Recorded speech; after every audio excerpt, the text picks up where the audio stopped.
नमस्कार मित्रांनो, श्रीमंत कट्ट्यावरती आपल्या सर्वांचं पुन्हा एकदा स्वागत आहे। मी सुजित साठे आपल्या सर्वांचं स्वागत करतो। कसं माहिती आहे का, आज मी जे तुम्हाला बोलणार आहे ना ते खूप महत्त्वाचं बोलणार आहे। इनफॅक्ट तुमच्या आयुष्यामध्ये ती तुम्ही गोष्ट कधी ना कधी अनुभवली नक्कीच असेल। कसं असतं माहिती आहे का, आपल्या आयुष्यामध्ये कधी ना कधी अशी वेळ येते ना ज्यावेळेस आपण मुक्त व्हायचा प्रयत्न करतो।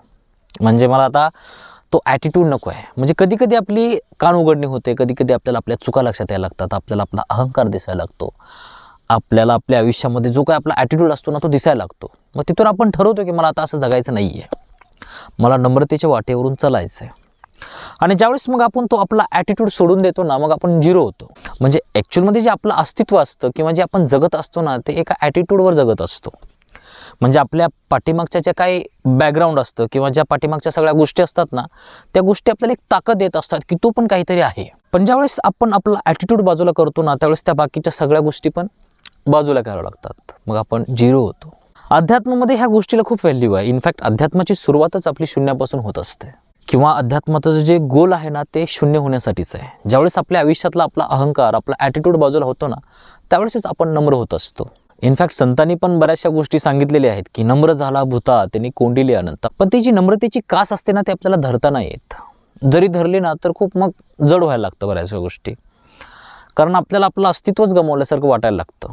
अरे कालपर्यंत माझा काय रुबाब होता, काय माझं आयुष्य होतं, लोक मला बघून घाबरायचे, लोक पाठीमागं माझ्याबद्दल बोलायचे, लोक माझा विचार करायचे, मला गावामध्ये शेर म्हणलं जायचं। पण तो कालचा शेर आज एकदम साधा माणूस बनलाय आणि ती गोष्ट आपल्याला पचू देत नाही, आपल्याला उकसावते की यार काय होता तो, काय झाला असतो। म्हणजे आपला जो ॲटिट्यूड असतो ना तो आपल्याला सोडायला तयार नसतो। जरी आपण नम्र झालो ना तरी त्या गोष्टी आपल्याला बोलवत असतात की तो तसा नाही आहे। म्हणजे तू पण काहीतरी स्वतःची एक इमेज ठेव, स्वतः काहीतरी आहेस तू। आणि तेव्हा मग आपल्या आयुष्यामध्ये खूप मोठं कॉन्फ्लिक्ट क्रिएट होतं की आता मग ॲटिट्यूडनी जगायचं का मग नम्रतेने जगायचं। ॲटिट्यूडने जगत असताना ना एक थ्रिल असतो आयुष्यामध्ये, एक एनर्जी असते, एक ॲटिट्यूड असतो जो लोकांना दिसत असतो, लोक ॲप्रिशिएट करत असतात, आपल्या मागं येत असतात, आपले फॉलोअर बनत असतात। पण ज्यावेळेस आपण नम्रतेचा रस्ता धरतो ना मग ह्या सगळ्या गोष्टी आपल्याला भेटत नाहीत। हे माणूस साधा आहे रे, ह्याच्याकडे काय सुद्धा नाही, अशी लोकांची मतं बनायला लागतात। पण त्या साधेपणाची व्हॅल्यू ॲक्च्युअलमध्ये खूप मोठी असते। म्हणजे आपल्या आयुष्यातल्या सगळ्या नकारात्मक गोष्टी, सगळं दुःख ॲटोमॅटिक बाजूला व्हायला लागतं ज्यावेळेस आपण साधा मार्ग पकडतो। पण तो आपण पकडायला तयार नसतो। आपल्याला सतत काही ना काहीतरी पाहिजे असतं, मी काहीतरी आहे, माझं पण स्वतःचं काहीतरी अस्तित्व आहे, माझी पण काहीतरी आयडेंटिटी आहे। मग त्या आयडेंटिटीला घेऊन, आपल्या स्वभावाला, आपल्या पर्सनॅलिटीला घेऊन आपण जगासोबत लढत असतो 24 तास। म्हणजे ज्यावेळेस तेच राहत नाही ना मग आपल्याला काय राहतं काय आपल्या आयुष्यामध्ये, मग एवढ्या सगळ्या गोष्टी करायच्या कशासाठी। आणि ज्यावेळेस आपण ह्या गोष्टी अनुभवायला लागतो ना मग आपल्याला हसू यायला लागतं सगळ्या गोष्टींचं। पण इथपर्यंत पोहोचणं ही साधी गोष्ट नाही आहे। तुकोबारायांनी त्यांच्या अभंगामध्ये एकदा सांगितलं आहे, तुका म्हणे अहंकार गेला त्याचा देव झाला। म्हणजे ह्या सगळ्या गोष्टी ज्यावेळेस आपल्यातून बाजूला जातात, म्हणजे आपण त्यांना सोडून देतो, त्यावेळेस मग आपल्या आयुष्यामध्ये ना खूप संतत्व येतं, साधुत्व येतं। आपलं आयुष्य एकदम सरळ, साधं, सिंपल होतं। सगळ्यांप्रती आपल्याला करुणा जन्माला येते। एखादा व्यक्ती चुकला तरी आपण त्याला जास्त शिक्षा नाही करत, त्याला समजून घेतो आणि आपल्यामध्ये ती कंपॅशन, ते एक हृदय आपलं मोठं व्हायला लागतं।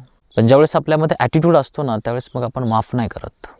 आपली एक पर्सनॅलिटी असते, लोक आपल्याला घाबरत असतात, लोक आपल्यापासून थोडं अंतर ठेवून वागत असतात आणि ते आपण कॅरी करत असतो। ते आपल्या आयुष्यामध्ये महत्त्वाचं पण आहे, पण त्याचे प्लस मायनस पण आहेत। आणि जरी तुम्ही ॲटिट्यूड जरी सोडला ना तर त्याचे पण प्लस मायनस आहेत। ज्यावेळेस आपण साधं होतो ना त्यावेळेस बरेचसे लोक आपल्याला एकदम साधं समजायला लागतात, आपला फायदा उचलायचा प्रयत्न करतात। पण एवढंही साधं नाही व्हायचं की लोकांनी आपला फायदा उचलावा। आपण जे साधं बनतोय, जो आपण ॲटिट्यूड आपला बाजूला करतोय ना ते आपल्या आनंदासाठी, आपल्या आयुष्यासाठी, नॉट फॉर अदर्स। आणि ज्यावेळेस आपल्याला हे क्लिअर असतं ना मग काय प्रॉब्लेम नाही येत। ज्यावेळेस आपण ॲटिट्यूड सोडतो ना आपल्याला भरपूर आनंद मिळायला लागतो, पण तो जगाला व्यक्त नाही करता येत। कारण जगाला व्यक्त करायला गेलं ना की मग आणखी आपलं अस्तित्व आलं त्या ठिकाणी, बघा मी किती आनंदी आहे, मग तिथं आणखी मी आला, मग तो मी ना आणखी स्ट्रॉंग होतो। त्याच्यामुळे ही जी गोष्ट असते ना ही एवढी वाटते तेवढी सोपी नसते। जेव्हा ॲटिट्यूड सुटतो ना माणसाला धरण्यासाठी काहीच राहत नाही। सवय असते ना काहीतरी मिरवायची, काहीतरी दाखवायची, स्वतःचं वजन लोकांना सांगायची, मी पण हे आहे, मी पण ते आहे। कारण सांगितल्याशिवाय लोकांकडून व्हॅलिडेशन भेटत नसतं, किंमत मिळत नसते। आणि ज्यावेळेस आपण साधं होतो ना मग लोक आपल्याला किंमत देतच नाहीत, आपल्याला जवळच करत नाहीत। ह्या दोन्ही गोष्टी होत असतात। पण त्या दोन्ही गोष्टीमध्ये बॅलन्स करता आला पाहिजे आपल्याला। जिथं ॲटिट्यूड दाखवायचं ना तिथंच ॲटिट्यूड दाखवायचा, पण जिथं गरज नसते ना तिथं ॲटिट्यूड दाखवायचंच नाही. एकदम सिम्पल साधं सेफ राहायचं, काही प्रॉब्लेम येत नाही. मोस्टली ना हसत राहायचं कृष्णासारखं. आपल्याला माहीत असते की आपण काय आहोत, काय करू शकतो, आपल्यामध्ये किती पोटेन्शियल आहे, किती ताकद आहे. पण ती ताकद फक्त आपल्याला माहीत असायला पाहिजे, जगाला दाखवण्यासाठी नाही. श्रीकृष्ण का हसतो माहिती आहे का? कारण त्याला स्वतःबद्दल माहिती आहे की आपली ताकद काय आहे, आपण काय करू शकतो, पण तो करत नाही. तो समोरच्याला समजून घेतो. त्याला प्रत्येक गोष्ट माहीत असते, तरी पण तो जगाला सांगत नाही, प्रत्येकाचा आनंद घेतो. ज्यावेळेस एखादं लहान मूल खोटं बोलत असतं किंवा एखादी गोष्ट खूप स्ट्रॉंगली करत असताना आपल्याला खूप हसू येतं त्याच्याकडे बघून, कारण आपण पण त्या चुका केलेल्या असतात. तसं ते कृष्णाचं नेचर आहे.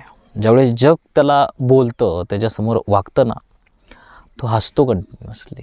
त्याचं जे हास्य आहे ना चेहऱ्यावरचं, ते कुठेही नाही जात. पण ते तेव्हाच येतं ज्यावेळेस आपण तो ॲटिट्यूड बाजूला करतो आणि आपण आनंदी राहायला लागतो. ॲटिट्यूड बाजूला करणं हे एवढं सोपं नाही आहे. त्रास होतो त्या गोष्टीचा, कारण टेकवण्यासाठी सतत काही ना काहीतरी लागतं. त्याच्याशिवाय रिस्पेक्ट, किंमत, व्हॅलिडेशन, मान्यता मिळत नाही समाजामध्ये. आणि हे सगळंच बंद झालं तर मग आपलं होणार काय? मग मी कोण? पण इथं तर खरी गंमत असते आयुष्यामध्ये. पण इथपर्यंत पोचणं, ह्या गोष्टींचा अभ्यास करणं, ह्या गोष्टींसाठी साधना करणं हे कठीण असतं. मुळात ना आपलं अस्तित्वच इथं जायला आपल्याला अलाव नाही करत, कारण आपल्याला सतत काही ना काहीतरी पाहिजे असतं स्वतःसाठी. आपण बऱ्याचशा गोष्टींवर डिपेंड असतो, बऱ्याचशा गोष्टी आपल्याला लागत असतात आणि त्या गोष्टी आपल्या व्यक्तिमत्वाशी आपण जोडलेले असतात. त्याच्यामुळे ना नम्र होणं हे एवढं सोपं नाही आहे. खूप साधना करावी लागते, स्वतःसोबत लढावं लागतं. ज्यावेळेस एखादा साधा माणूस आपल्याला येऊन रुबाब झाडत असतो ना, त्याला पण आपल्याला बघावं लागतं, त्याला समजून घ्यावं लागतं. भरपूर गोष्टी असतात त्याच्या पाठीमागे. पण ज्यावेळेस आपण तसं जगायला लागतो ना, मग आपल्याला आयुष्यामध्ये खरा आनंद मिळायला लागतो.